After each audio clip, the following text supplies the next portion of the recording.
జ్యోతి పొద్దుననగా చెప్పకుండా వెళ్ళింది. ఆల్మోస్ట్ 10 అవుతుంది, ఇంకా రాలేదు. నేను టెన్షన్ పడతానని తెలిసి కూడా జ్యోతి ఎందుకు ఇలా చేస్తుంది?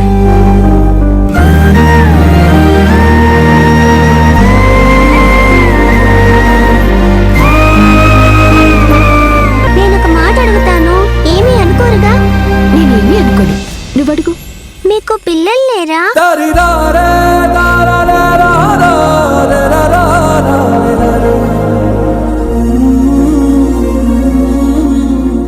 ఏంటి ఫ్రెండు, ఫీల్ అవుతున్నావా?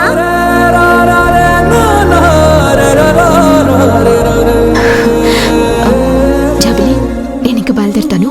ఇంకో 5 నిమిషాలుండు ఫ్రెండు, మా అమ్మమ్మ వచ్చేస్తుంది. రాగానే మా అమ్మమ్మని చూసి వెళ్తారు. అది కదమ్మా, నేను మీ అంకుల్కి చెప్పకుండా వచ్చేసాను.